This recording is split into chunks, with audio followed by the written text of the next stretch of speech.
Okay. Okay, welcome back to Nick Lenz Comic Corner, classic known classics. This episode number 2959 and Doubleshot number 2853. This is a Punisher crossover. The first of two that was released for this era Punisher. The next one will be Countdown. That'll pretty much be the end of this thing. So, we're talking about Suicide Run. Basically like a 12-part story spread across 3 Punisher shows. Punisher Volume 2, issues 85 to 88. Punisher War Journal, which basically covered issues 61.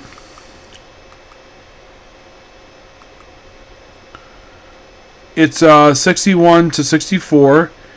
For War Zone, it's basically 23 to 25.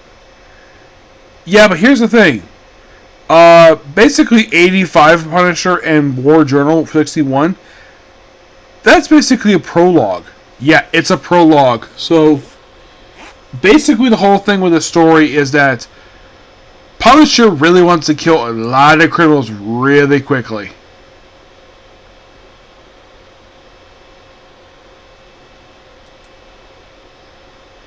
And of course, this story brought back character by the name of Taylor Brickwell, agent of the organization Vigil, and he's heavily involved in the story. Yeah, and he's killed off just before. He's pretty much killed off in the finale for the story. We're also going to briefly discussing Punisher Warzone and number 2. Now, issue 85 is basically the introduction of more agents of Vigil, their anti-vigilante organization who fights Punisher, and introduce characters like Harold Jessup, Gabriella. We also introduce Mondo Payne and Mr. Ballard, and Congressman Madone, who basically appeared for this one issue and appeared again, and then we'll move on to the Punisher Warzone. By the way, who writes these books? Punisher was written by Stephen Grant. War Journal was written by Chuck Dixon. War Zone is done by the legendary Larry Hama. And pretty much right after this storyline wrapped up, Chuck Dixon came back to the title. Pretty much immediately after this crossover wrapped up. Yeah. And the second half takes place between the opening prologues.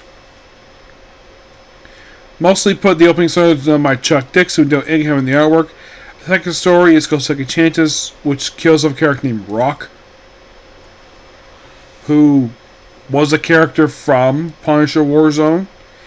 Yeah, it's like Dixon brought this guy back after a second story, he just kills him off. Excuse me. And that was done by, not by Dixon, but by Ralph Macchio with Dave Ross in the artwork. And the third final story is done by Stephen Grant and Alberto Chun, who does the artwork and the inking. I do love the cover of this thing. It's really interesting annual. It's Stand-Up Punisher Fair. And it's the last official annual release for Punisher Warzone. And here's the thing. Punisher War Journal would never release the annual. The first volume never did. Second volume did. One annual. And they released it toward the end of the series. Why did this? I have no idea.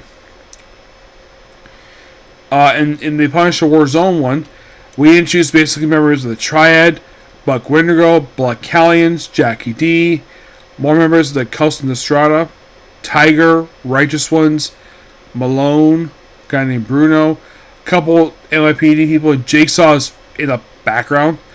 We also had a debut of a thing called Manhattan Tower. Yeah, that was blown up after a few appearances. Yeah, it got blown up in Punisher issue 86.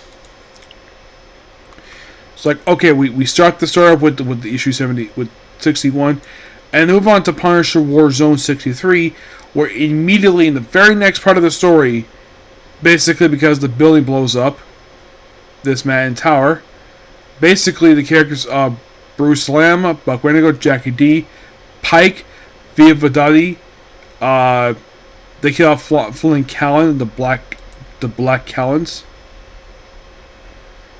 Yeah.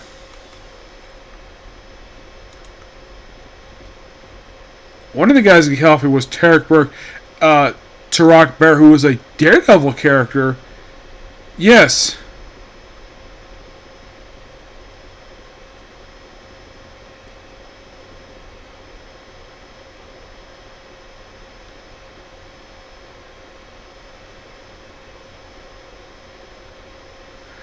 Yeah, he died, but then he came back. Somehow, someway, he came back. Don't ask me how. He just did. He just appeared over in Punisher Warzone, and then he magically appears alive in Daredevil 351. How did he survive? Don't know. Yep. So it's like, okay, we introduced this tower, and then we blow it up. And then part 3 of the story, issue 86, we have debut of a character named Dean Sorbrook, who is basically who becomes Punisher imposter. He's here for a small majority of the story, and in this issue here, Punisher fights the Black Callans. We're introduced to Alpha Callan, Derek Lewis, and Peach. Yes. And movie issue 62 of Punisher Warzone, where it focuses on Lynn Michaels. Yes. Which, fun fact, in this story, she becomes the Punisher. Yes, in issue 62 of Punisher Warzone, War Journal, this is the issue Fisher becomes Punisher. Well, Lady Punisher. And, well, Chuck Dixon pointed out, though, that not only after he stopped writing this character, after he started writing Punisher, she just stopped appearing. Don't know the reason for it.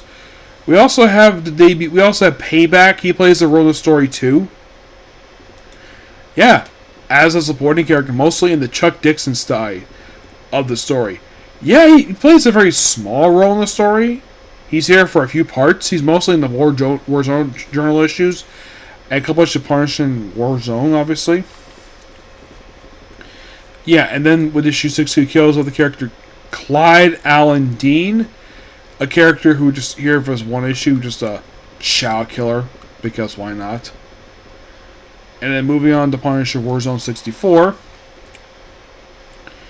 where he's in the Catskill Mountains, a place called La Seque, and they introduce Sheriff Buttocks, who this is his introduction here.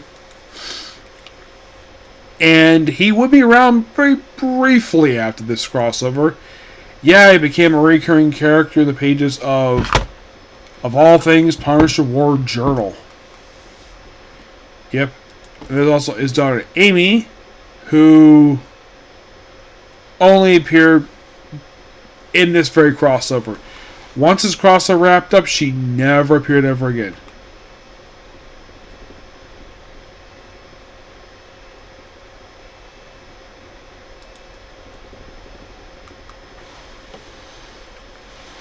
Yep.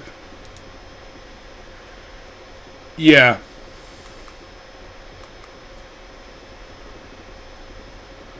Moving on to Punisher 87. This is a bit of an iconic issue cover. The character Harold Jessup, who was introduced pretty much at the very start of the story, yeah, he gets killed off in this issue. Yep. And 63 of Punisher War Journal, they kill off the character of Desmond Kane, another wannabe Punisher, who was only around for 2 appearances. Yeah, he debuted in the previous issue of War Journal, and he killed off the very next issue. We did more with Casa Estrada in this issue. Moving on to Punisher Warzone 25, which the cover is, believe it or not, there's no credit for the cover, but it's a gorgeous cover. We need more members of the Vegeti family. Paul, who survives the issue. The other 3, Peter and Matthew both die, and John basically just survive. It's like, yeah, we debuted this new family.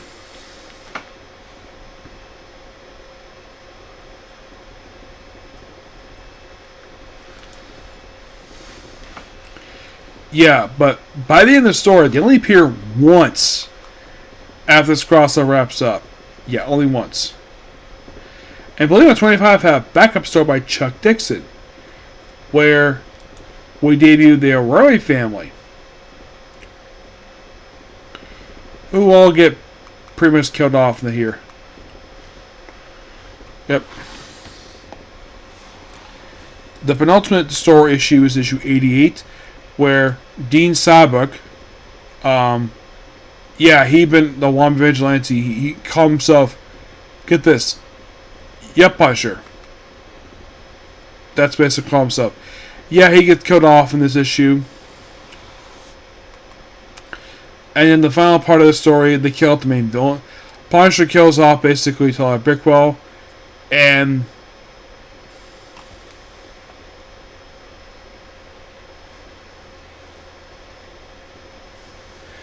everyone thinks he died, but then he just fights again against Subway Tunnel issue 64. And that's kind of the whole crossover in that show. Even though I kind of talk not much about details of the crossover, but it's a quite interesting story. Check it out. It's roughly like about 11 issues plus an annual, which takes place through 2 of the issues. But it has a good build. Mostly put a lot of the book is like Punisher's talking about a lot of criminals, and it's such a big bang with the blowing up of Manhattan Tower, which gives a lot of criminals. Because Punisher's whole thing at some points in the story, he just really wants to end his war on crime, so kill as many of the crime families as possible.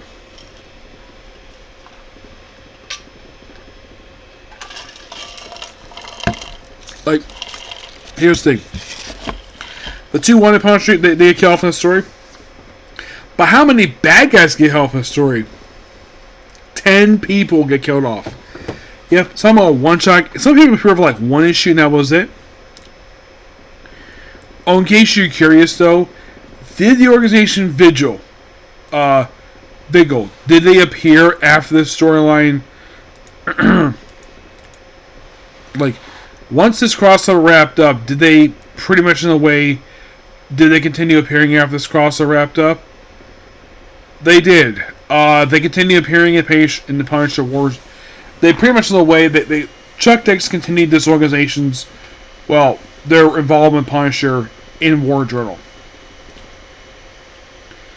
And, I'll talk more about that later on. But the guy who started the suicide run, yeah, he gets killed off by Punisher by the end of the story.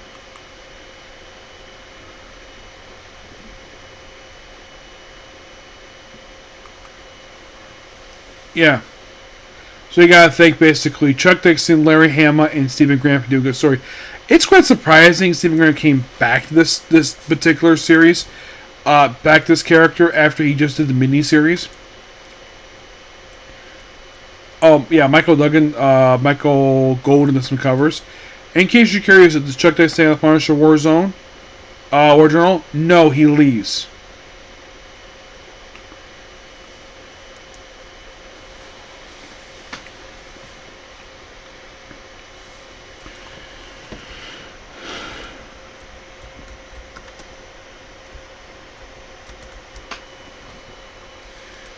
Yeah, in case you're curious, so like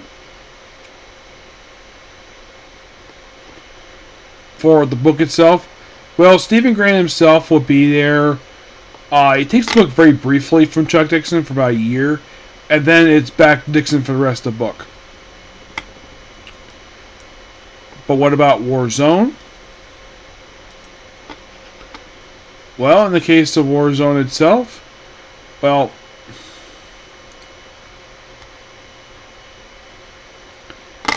Stephen Graham himself would do pretty much in a way.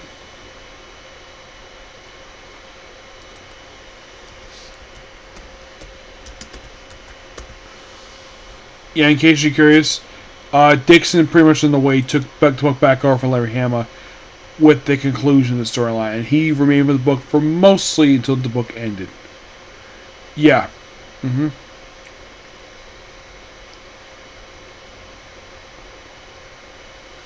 Like, he was on Warzone for like about 6 issues, and then with issue 25, that was official end to his time with the book. And then Dix came back to the book for most of the remainder of the volume. until, like, well, he did skip a few issues because basically he handed off to Stephen Grant for a brief few issues, and then, of course, basically he came back and book.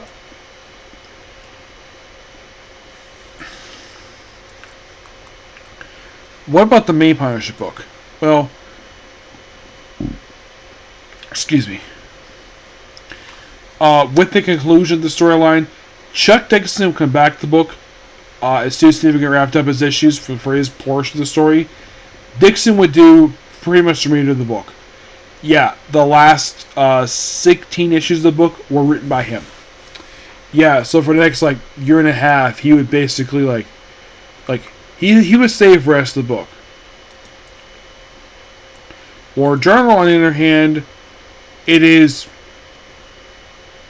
well, he's gone for a year, then he comes back for the final issues of that one.